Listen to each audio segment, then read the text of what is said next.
Everyone, कैसे हैं आप सभी। आशा करती हूँ आप लोग बहुत अच्छे होंगे। तो आज हम लोग सीखेंगे टेलर फ्रेम पे काउंटिंग लिखना। टेलर फ्रेम पे काउंटिंग किस तरीके से लिखी जाती है ये आज हम लोग सीखेंगे। देखिए, काउंटिंग लिखने से पहले मैं थोड़ा सा आपको टेलर फ्रेम से परिचित करवा देती हूँ। थोड़ा सा परिचय टेलर फ्रेम का। देखिए, ये लकड़ी का बना हुआ एक चौकोर फ्रेम है, चौकोर बना हुआ है। इसके अंदर ये एल्युमिनियम की प्लेट लगी हुई है जिसमें अष्टकोणीय छिद्र बने हुए हैं। ये जो छिद्र बने हुए हैं ये अष्टकोणीय छिद्र हैं, ठीक है। और इसके अंदर रहती हैं टाइप्स। टाइप्स से हम इस पे संख्याएं लिखते हैं। मैथ्स के जो भी जोड़ घटाव गुणा भाग होते हैं वो टाइप्स के द्वारा ही यहाँ पे लिखा जाता है और फिर उनको किया जाता है। बच्चा जब छोटा होता है, जब शुरुआत में वो स्कूल जाता है तो उसको सबसे पहले टेलर फ्रेम ही करवाया जाता है। टेलर फ्रेम पे जोड़ घटाव गुणा भाग करना सिखाया जाता है। जब बच्चा टेलर फ्रेम पे जोड़ घटाव गुणा भाग आदि करना सीख जाता है तब उसको अबेकस करवाया जाता है। ऐसा क्यों? क्योंकि देखिए, अबेकस पे हम लोगों ने सीखा था जोड़ घटाव गुणा भाग आदि चीज़ें करना, तो आप लोगों ने देखा होगा कि उस पर मेंटली कैलकुलेशन ज़्यादा होती है। मेंटली कैलकुलेशन, और जब हम कोई भी जोड़ घटाव गुणा भाग कुछ भी उस पर करते हैं तो हमारी संख्या वहाँ से हट जाती है, केवल आंसर रह जाता है। तो हमें ये पता नहीं रहता है कि हमने किस संख्या को किस में प्लस किया था या किस में से क्या माइनस किया था। लेकिन यहाँ पे जैसे छोटे बच्चे प्रिंट में करते हैं कॉपी में, जिसमें सवाल भी लिखा हुआ आता है और आंसर भी रहता है, तो सेम इस पे भी संख्या भी लिखी हुई होगी और आंसर भी लिखा हुआ होगा। तो बच्चे को ये भी पता रहेगा कि संख्या क्या थी और उसका आंसर क्या है। तो इस पे सारी चीज़ें रहती हैं। इसीलिए कह सकते हैं कि प्राइमरी लेवल पे जब बच्चा छोटा होता है तो उसको पहले टेलर फ्रेम सिखाया जाता है, और जब वो आसानी से करना सीख जाता है सारी चीज़ें, फिर उसको अबेकस पे सिखाया जाता है, ठीक है। तो अब बात आती है कि टेलर फ्रेम बच्चे को कैसे पता चलेगा कि ये सीधा कैसे है, कहाँ से उसको कैसे इसको पकड़ना है, ये सीधा किस तरफ से है, ये उसको पता होना बहुत ज़रूरी है। तो देखिए, इसमें ये होता है बॉक्स जिसमें कि टाइप्स रखे हुए होते हैं।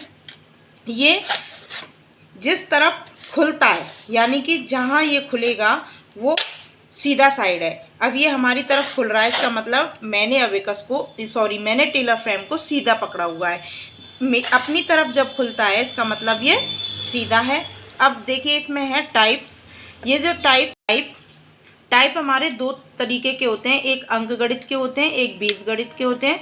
तो जो अंकगणित वाले होते हैं टाइप, उनसे हम जोड़ घटाव गुणा भाग फ्रैक्शन ये सारी चीज़ें करते हैं, ठीक है। तो देखिए, ये टाइप जो है एक तरफ से ये आधा कटा हुआ है और दूसरी तरफ से इस पर दो बूंदें हैं, ठीक है। तो जो आधा कटा हुआ भाग है ये टाइप का सीधा भाग है, यानी कि कह सकते हैं कि सीधी साइड, और जो दो बूंदें बनी हुई हैं ये टाइप का उल्टा साइड है, ठीक है।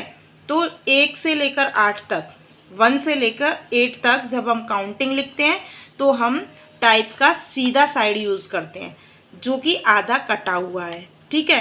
अब लिखते कैसे हैं, देखिए, जो बॉक्स अपनी साइड खुल रहा है इसी का एकदम ऊपर वाला जो कॉर्नर है उसकी साइड जब हम टाइप का फेस करेंगे तो ये हमारा 1 लिखेगा, ठीक है।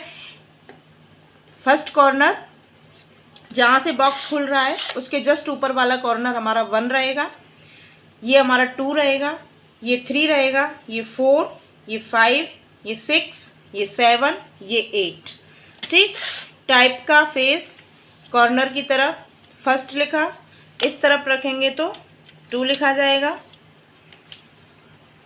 इस तरफ करेंगे इसका फेस तो 3 हो जाएगा,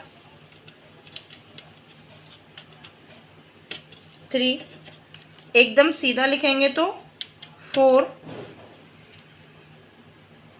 इस कॉर्नर की तरफ फेस करेंगे तो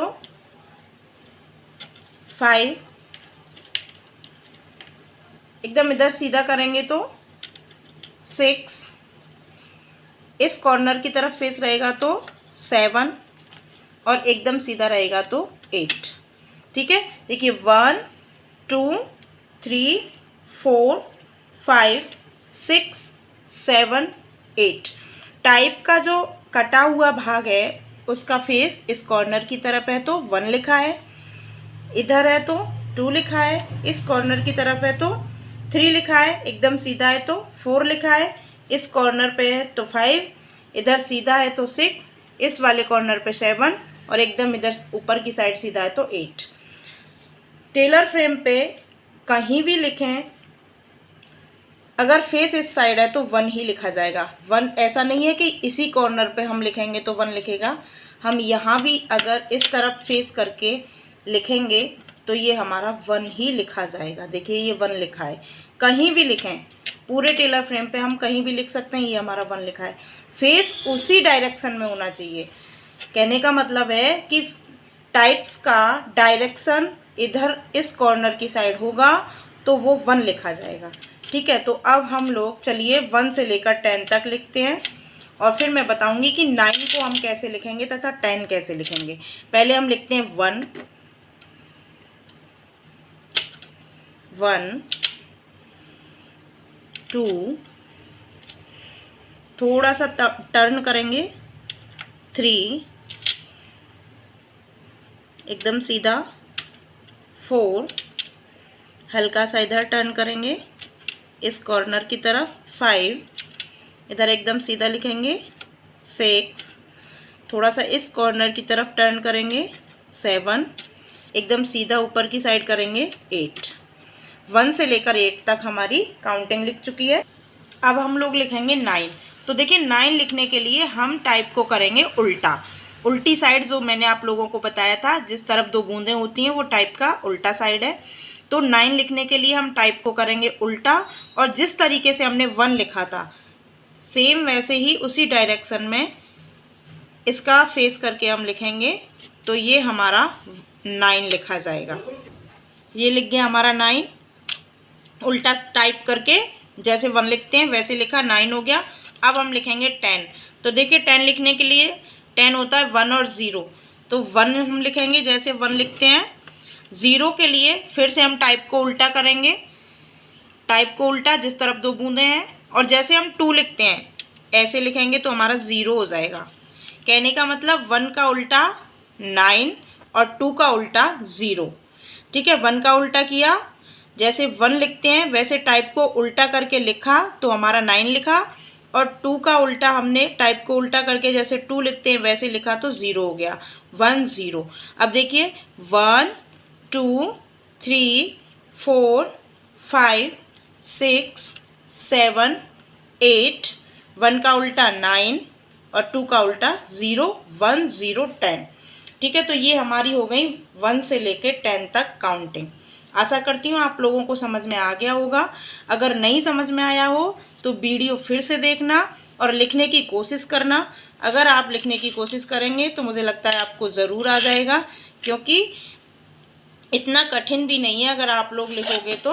बस आपको ये ध्यान रखना है कि जो भाग कटा हुआ है वो टाइप का सीधा है और जिस तरफ 2 बूंदें हैं वो उल्टा है, और जिस डायरेक्शन में हम फेस करके लिखेंगे उस डायरेक्शन में मैंने आप लोगों को बता ही दिया है कि सबसे जहाँ से हम खोल के टाइप निकालते हैं उसके एकदम ऊपर वाला जो कॉर्नर है वो 1 है, इधर 2 है, ये वाला कॉर्नर 3, ये 4, ये 5, ये 6, ये 7, ये 8। तो हम टाइप का डायरेक्शन जिस तरफ रखेंगे हमारा वही लिखा जाएगा। ठीक है, तो लिखने की कोशिश